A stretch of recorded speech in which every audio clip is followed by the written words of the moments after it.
4.3 보궐선거를 이틀 앞두고 각 당 지도부가 유세 총력전에 나섰습니다. 막판 경쟁이 가열되는 만큼 각종 무리수가 연일 튀어나와 논란인데요. 나이트 포커스, 지금 정치권의 관심이 가장 뜨거운 지역 두 곳, 창원 성산과 통영 고성의 민심이 어디로 갈지 이야기 나눠보죠. 이종근, 최영일 시사평론가 두 분 나오셨습니다. 안녕하세요. 안녕하세요. 네, 어떤 설화와 무리수가 빈축을 사고 있는지 주제어 영상으로 먼저 보시죠.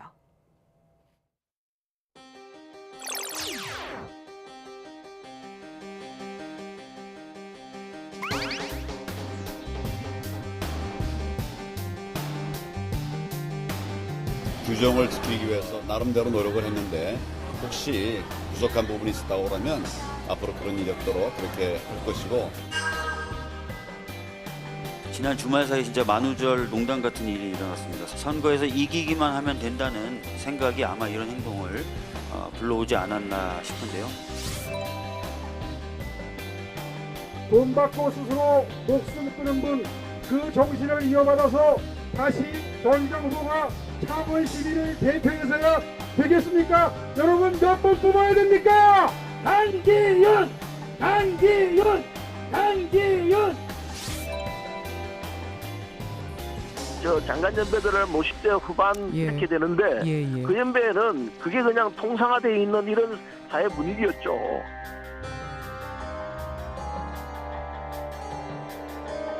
청와대의 인사 발굴 역량과 검증 역량이 목불인견 수준입니다. 조국 민정수석, 조현옥 인사수석, 이 조남매가 다 망쳐 놓고 있습니다. 참으로 무능하고 무책임한 문제였습니다. 조국 수석은 물러가야 합니다. 대통령이 이제는 결단합니다.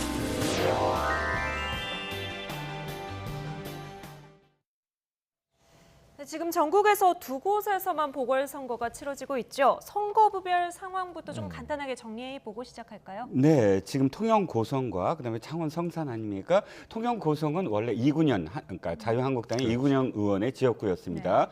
역시 보수세가 계속 강했었는데 이번에 정점식, 그러니까 황교안 대표의 오른팔이라고 할 수 있는 공안검사 출신의 정점식 후보를 내세워서 자유한국당 정 후보가 조금 앞서고 있다라는 평이 있습니다. 근데 이제 방송계 패널로 유명했던 양문석 후보, 원래 통영과 고성 중에 통영이 좀 인구수가 많아요. 근데 고성은 정점식 후보, 통영은 양문석 후보가 출신 지역인데 양문석 후보가 통영 출신이거든요. 그러다 보니까 지금 양문석 후보가 많이 지금 쫓아가고 있다라는 평이 지금 통영 고성에서 나오고 있습니다.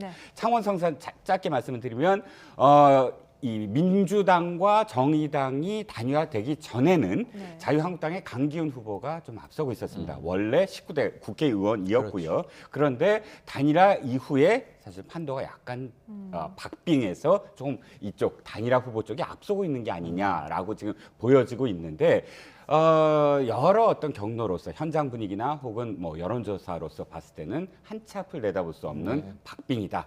이 정의당 대표가 48시간 비상을 걸었다. 그러니까 완전히 자지도 않고 거기서 아예 끝까지 하겠다라고 비상사태를 선언할 정도로 사실은 정의당에서도 안심하지 못하는 상황이 아니냐라고 보여집니다.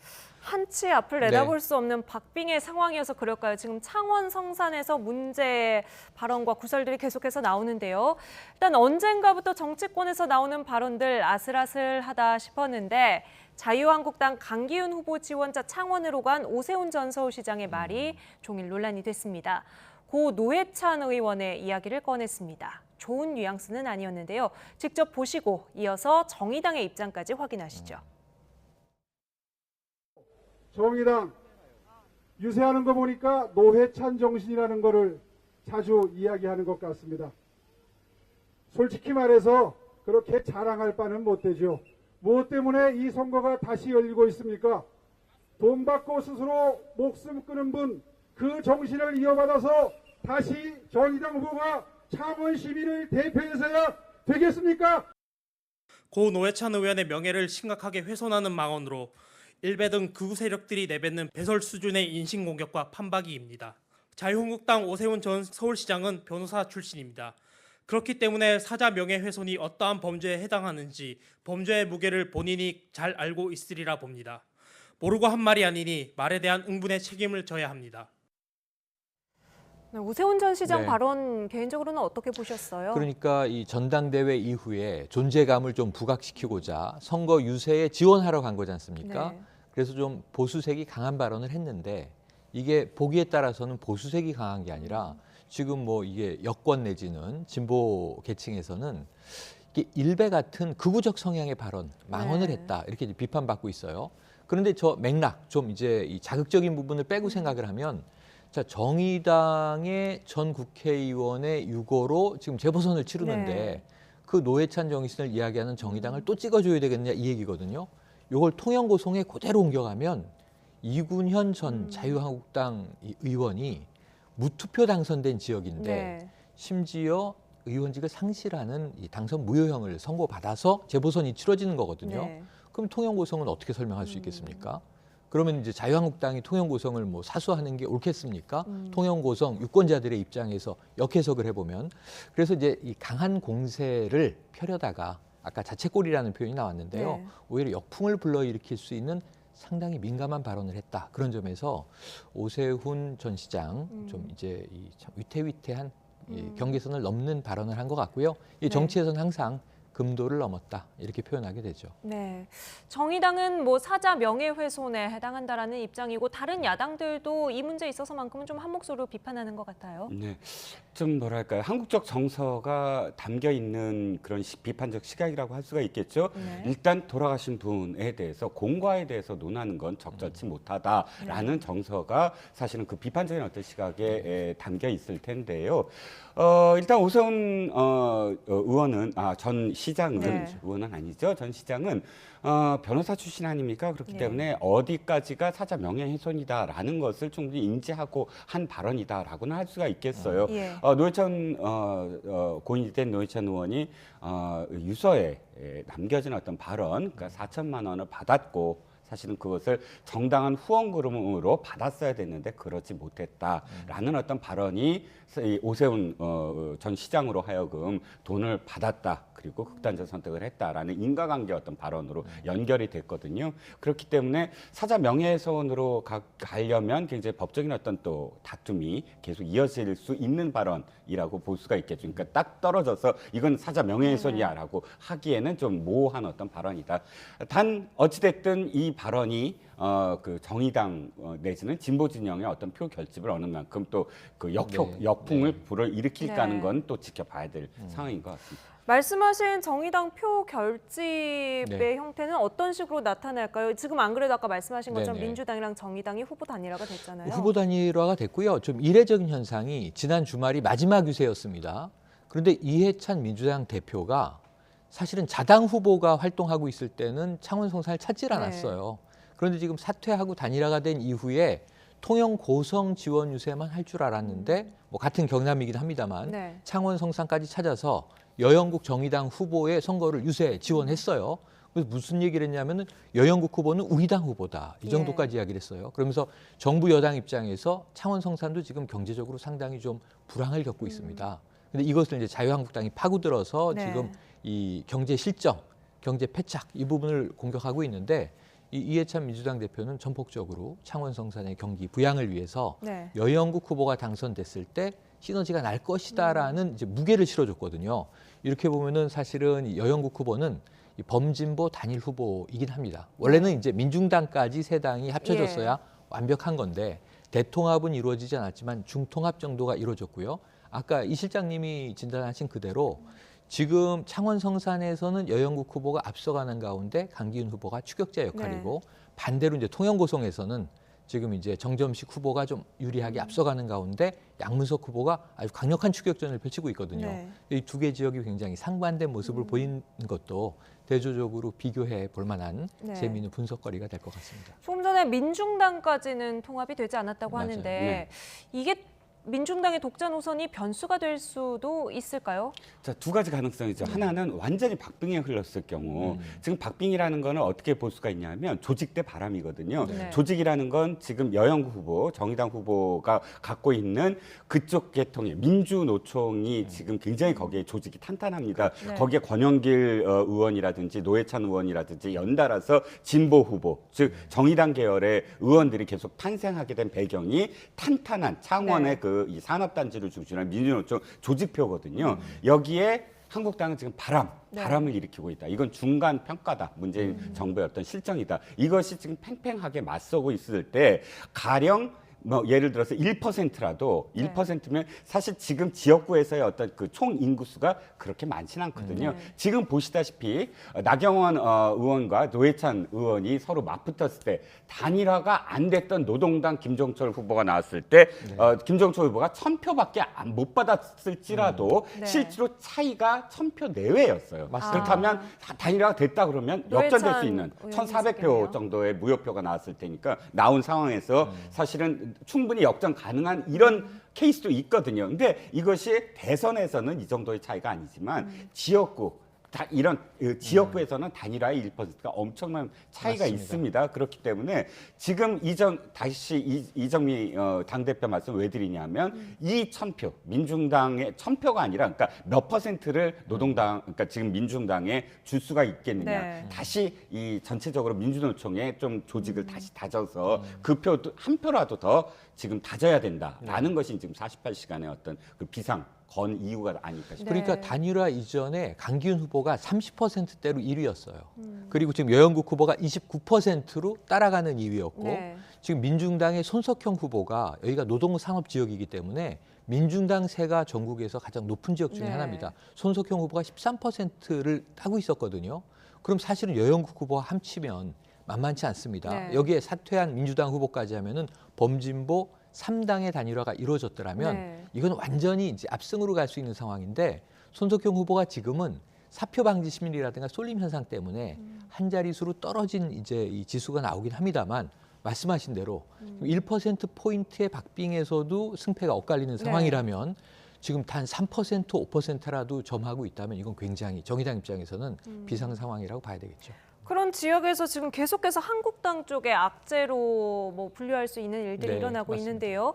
황교안 대표는 그제 강기훈 후보와 함께 축구장에서 선거운동을 해서 논란이 됐습니다. 네. 원래 축구 경기장에서는 선거운동하면 안 되는 건가요? 전 이건 완전히 상식이라고 생각합니다. 왜 그러냐면 지금 이 공직선거법이 얼만큼 엄격하냐면 이게 사례도 많이 나왔는데 네. 유세를 하고 있는데 예를 들면 연예인이나 밴드가 이 지원을 갖다가 뭐 지지 유세에서 발언을 하는 것까지는 네. 괜찮아요. 마이크를 잡고. 그런데 노래를 부르면 이거는 사실은 유료 공연을 이 5개에서 제공한 펼친 것이다. 상황이 되면서 이거 공직선거법에 걸려서 유죄 판결 사례가 여러 건이 있습니다. 그럼 예를 들면 지금 이제 이 경기장, 경남 FC가 이제 경기를 하고 있는 축구장, 지역 축구장의 경우에는 거기 모여 있는 지금 유세의 대상인 유권자들은 표를 사가지고 들어온 분들이에요. 그러니까 어찌 보면 유료 흥행 지금 문화 네. 공연이 펼쳐지고 있는 축구도 하나의 이제 광의의 의미로 문화라고 본다면 네. 이 스포츠 경기장에 들어와서 띠를 두르고 저렇게 옷 입고, 예, 색깔을 네. 입고 유세를 했다. 사진도 거기다 이제 찍고. 손을 번쩍 들고 네. 이제 지금 유세를 한 거 아닙니까? 예. 그럼 이거는 누가 봐도 저는 뭐 이제 경남 성관이 탓을 지금 자유한국당이 네. 하고 있는데 상식의 룰에 위배되는 행위를 너무 스스럼 없이 했다. 이건 비판받아 마땅한 일로 보여집니다. 네. 글쎄 황교안 대표는 몰랐다고 말하고 있는데요. 일단 법조인이시잖아요. 해명을 직접 보고 오죠. 규정을 지키기 위해서 나름대로 노력을 했는데 혹시 부족한 부분이 있었다고 그러면 앞으로 그런 일이 없도록 그렇게 할 것이고. 근데 몰랐다고 하더라도 구단에서 적극적으로 말렸다고 하던데요. 네, 그렇습니다. 자, 이 황교안 대표가 지금 표현한 부분은 이겁니다. 그러니까 한국당의 지금 해명은 이 두세 차례에 걸쳐서 전화로 경남도 선관위에 문의를 했다. 네. 그럼 경남도 선관위에서도 인정을 해요. 그런데 서로 잘못 알아들었다라는 네. 건데 이쪽 그 한국당에서는 지금 우리가 축구장에 있는데 안에서 지금 상호유세를 해도 되느냐, 네. 유권 해설을 해달라라고 했고 그것을 해도 된다라고 대답을 들었기 때문에 들어갔다는 것이고 경남도 선관위에서는 이 축구장에 있다는 뜻이 축구장 바깥에 앞에, 있다라고 이해를 했기 때문에 그걸 들어줬다라는 네. 것이고 양쪽에서 그렇게 지금 공방을 벌이지만 어쨌든 한국당 입장에서는 문의를 했다라는 것이고 선관위에서는 잘못 서로 소통이 됐다라는 네. 것입니다. 자, 더 중요한 것 중에 하나가 뭐냐면 이겁니다. 지금 평론가님이 말씀하셨듯이 이게 상식이다라고 전 동의를 합니다. 네. 왜냐하면 자, 어떤 부분에서 동의하냐면 유료 무료의 어떤 문제가 아니라 그 바깥에서는 지금 손학규 대표도 와 있죠. 그렇죠, 이정민 그렇죠. 대표도 와 있죠. 전부 다 바깥에서 유세를 유세를 하고 하고 있어요. 있었어요. 만약에 황교안 대표가 들어갈 수 있다라고 상식적으로 생각한다면 모두 다 들어가야 되고 모두 다 들어간다면 경기장은 난장판이 그렇죠. 됩니다. 네. 경기 자체가 볼 수가 없겠죠. 그 많은 이 선거 유세하는 사람들이 다 들어가니까 그게 상식인 거고요. 두 번째 상식은 뭐냐면 이렇게 만약에 알고 들어갔다라는 게 지금 비판받는 대목 아닙니까? 알고 들어갔다면 이렇게 욕을 먹을 것까지도 아는 게 상식입니다. 각오하면서. 네. 그러니까 욕을 네. 먹을 것 그러니까 이 후폭풍까지도 떠안을 수 있어야 되는데 내가 보기에는 사실 후폭풍에 대해서 감지를 못한 것 같아요. 왜냐하면 네. 굉장히 당황하고 있고 이 후폭풍을 네. 그리고 이걸 어떻게든 사실은 무마해야 된다라고 하는 것으로 봤을 때 제가 생각하기엔 앞이 상식이라면 뒤도 상식이다. 네. 그러니까 비판받아 마땅한데 그러나 알고 무모하게 들어가서 이 지경까지 이틀 전에 만약에 이 모든 걸 떠안을 거라고 생각한다면 그건 대단히 무모한 네. 상황입니다. 경남 선관위에서는 이제 강 후보 측에 자유한국당 후보 측에 앞으로 좀 조심해달라, 유념해달라는 네. 취지의 협조 요청을 하겠다라고 하는데 그러니까 실제로 별다른 불이익을 받는 건 아니에요? 별다른 불이익 없이 그 행정적인 경고 차원이라고 보면 되겠습니다. 남아있는 선거 기간 동안 뭐 며칠 남았습니까? 내일까지 유세가 네. 끝인데요. 내일 자정까지. 근데 남아있는 동안에 클린 선거를 위해서 협조해 주십시오 하는 정도의 경고의 메시지를 날릴 텐데 그것 외에 지금 문제가 있어요. 뭐냐면 경남 FC 구단이 자유한국당의 유세 때문에 불이익을 받는 거는 구단이에요. 애꿎은 구단이. 지금 승점 10점 깎이면은 이번 리그에서 그냥 망하는 겁니다. 네. 그런데다가 여기다가 뭐 범칙금 이제 1,000만 원, 2,000만 원 내외를 때릴 수도 있고 지금 몇 가지 제재를 받게 된 상황이거든요. 그럼 경남 FC는 지금 상당히 격분했어요. 왜 그러냐면 우리의 의지와 상관없이 막았음에도 불구하고 네. 밀고 들어와서 이런 일을 벌여놓고 자유한국당은 그냥 별 불이익이 없고 네. 우리는 금전적인 손실과 이 스포츠 경기 리그에서의 불이익을 크게 받는다면 치명적인 상황인데 네. 법적 조치를 강구하겠다는 거거든요. 구단 측이 이제 네네. 자유한국당에다가 공식적으로 맞습니다. 문제 제기를 했군요. 그런데 이 상황이 미묘해진 게 경남 FC의 구단주가 누구냐면 법정 구속돼 있는 김경수 지사 아니겠습니까? 네. 경남지사가 구단주를 맡게 되니까 그러니까 이거는 더 아까 말씀하신 대로 저도 의도하지 않았다고 저는 봅니다. 예. 그렇게 믿는데 그럼에도 불구하고 결과적으로는 상당히 여러 가지로 일이 꼬이게 되는 일을 정치적으로 저질러 버렸어요. 복잡해졌네요. 그렇다면 여기에 대한 수습도 자유한국당이 몰랐어요. 앞으로 규정 지키겠습니다가 아니라 어떻게 이 부분을 조치하겠다라는 대응 논리를 개발해서 내야 되는데 네. 어쨌든 참 하루 이틀 남은 선거에는 악재가 되는 것만은 분명해 보입니다. 네. 민주당에서는 만우절 농단 같은 일이 일어났다라고 하면서 혀를 차고 있습니다. 우상호, 박주민 의원의 목소리로 듣고 오시죠. 황교안 대표와 강기훈 후보가 막 손을 흔드는데 앉아있는 관중들이 다 그라운드를 보고 있지 이분들 안 보고 있었어요. 그러니까 사실 쓸데없는 짓을 한 거예요. 근데 이 문제는 끝나고 나서 해명도 앞으로 법을 잘 지키겠다. 뭔 소리요? 먼저 법을 어긴 거에 대해서 국민들에게 사과부터 하고 아유 죄송하다. 경남 FC 저 팬들과 경남 주민들에게 죄송하다. 법을 내가 잘 몰랐다. 이렇게 사과부터 하고 앞으로 잘 지키겠다 이렇게 얘기해야지. 지난 주말 사이 진짜 만우절 농단 같은 일이 일어났습니다. 황교안 대표하고 강기훈 후보 등이 경기장 내에서 선거운동을 벌인 것입니다. 경기장 내에서 선거 유세하면 안 된다. 규정에 위반된 행동이다라고 선거 유세를 만류했지만 그런 규정이 어딨냐, 말도 안 되는 소리 하고 있네 라고 하면서 옷을 벗는 척만 하고 다시 착용했다라는 표현이 다 담겨 있습니다. 공교롭게도 지금 논란의 주인공들이 자유한국당 대표고 또 경선에서 당 대표 이어서 2위를 했던 어떻게 보면 한국당의 약간 간판 같은 인물들 아니겠습니까?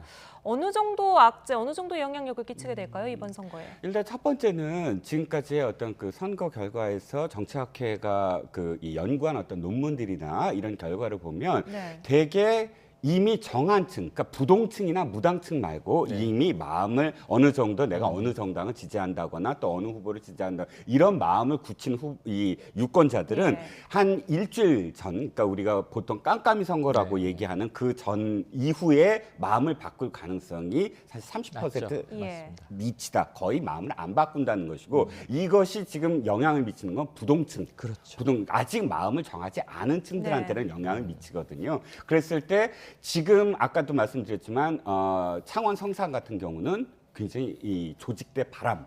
그러니까 조직은 사실은 탄탄합니다. 조직이 마음을 바꿀 가능성은 없죠. 그런데 바람은 마음을 바꿀 가능성이 있죠. 그렇기 때문에 얼마나 그런 어떤 그 자신들이 생각하는 중간평가에서의 바람이 이것이 악재가 될 것인가에 대한 고민을 좀 해야 될 겁니다.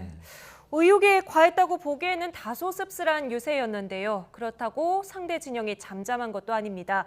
더불어민주당에서는 서른 최고위원의 말 한마디에 또 지도부가 마른 침을 삼키고 있습니다. 어떤 말을 한 건지 직접 들어보시죠. 지금 적어도 장관 연배들을 50대 후반 이렇게 되는데 그 연배에는 그게 그냥 통상화되어 있는 이런 사회 분위기였죠. 아니 우리 같은 사람은 그런 상황이 아니었습니다만은 그래서 참 사람 골라내기가 어렵다라는 것이 민정과 인사 쪽의 이익입니다. 김의겸 대변인은 자진해서 사퇴를 하셨고 좀 아쉽죠. 뭐 불법 있었던 건 아닌 건데 이게 그 국민 눈높이에 맞지 않고 그래서 어떻게 들리세요? 그러니까 이게 좀 안타까움이 있습니다. 아까 아쉽다는 표현을 하셨는데 서른 의원의 지금 설화가 발생한 거예요. 또 여러 차례 있었지만 이게 아쉽습니다. 서른 의원은 제가 보기에는 굉장히 좀 진정성 있고 솔직 담백한 표현을 하세요. 근데 그게 항상 플러스 효과를 내면 좋은데 마이너스 효과를 냈던 적이 많거든요. 왜 그런 일이 자꾸 반복되는 그러면은 걸까요? 그건 뭐 성향의 문제죠.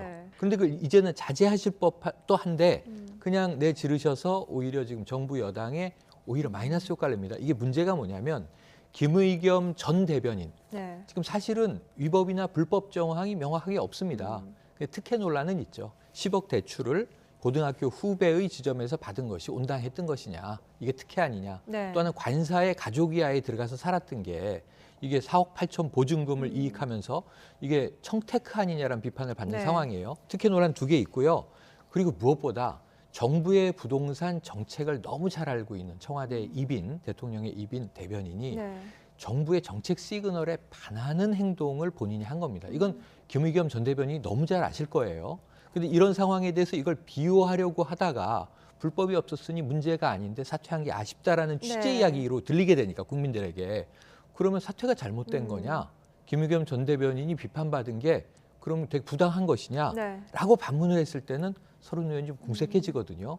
거기다가 50대 후반의 장관 후보는 저게 일상적인 일이라고 하기에는 지금 낙마한 장관과 야당이 낙마를 지금 요구하고 있는 장관 후보들에 대해서는 굉장히 국민적인 정서는 참 아슬아슬합니다. 민주당에서 원내대표조차도 뭐 성찰과 자기 반성의 계기로 삼겠다라고 맞습니다. 한 것이 이번 부동산 논란이거든요. 네, 그렇습니다. 똑같죠. 똑같은 걸 패턴을 똑같이 합니다. 뭐냐면 지난번에 20대와 관련해서 20대 남성의 지금 그 현 정부 비판하는 것은 전 정부의 잘못된 교육 탓이다. 이때도 홍영표 원내대표가 거기에 대해서 대신 사과를 했어요. 그런데 또다시 나와서 그때 정론관에 나와서 내 말을 잘못 알아들었다고 원내대표 말을 탓했거든요. 근데 이번에도 똑같습니다. 문제는 이거예요. 2가지가 있는데 하나는 지금 새정치민주연합 시절 그러니까 민주당의 그러니까 박근혜 정부 시절에 위장전입이다, 부동산 투기다 해서 낙마시키거나 청문보고서를 채택 안 한 후보들이 한 9명 가까이 됩니다. 위장전입 또 부동산 투기. 근데 그때는 그렇게 공격하면서 지금은 이해할 수 있다. 그때는 옳았고 지금은 틀리다. 똑같은 잣대가 아니었고 두 번째는 이분의 가장 큰 문제가 뭐냐면 일반화의 오류예요. 20대는 전부 다 뭐 이래. 20대 남성은 전부 다 이래. 50대 남성은 50대는 다 이래. 50대 후반 중에서도요. 사실은 586이잖아요. 그래서 당시에 운동적인 시각을 갖고 지금까지 사실은 정말 올바르게 사시는 분들 많거든요. 부동산 문제라도 그렇고 또 서민들 속에서 서민들의 삶을 살아가는 분들이 많습니다. 그런데 50대 후반들을 다 통칭해서 이분들은 다 위장전입에 익숙해 있고 이렇게 일반화시키는 건 상당히 위험한 위험한 시각이고 위험한 발상이다라고 말씀을 드리고 싶네요. 네, 설 최고위원은 뭐 두둔을 했지만 결국 조동호 과기정통부 후보자는 문 대통령이 지명 철회를 했고요. 최정호 국토부 후보자는 자진 사퇴했죠. 이번 인사청문회 바라보는 정부 여당과 야당의 입장차가 큽니다. 야당의 비판을 듣고 오시죠. 청와대의 인사 발굴 역량과 검증 역량이 목불인견 수준입니다. 청와대 인사는 조국 민정수석, 조현옥 인사수석 이 두 분을 조남매라고 하는 말들이 나오는데 이 조남매가 다 망쳐놓고 있습니다.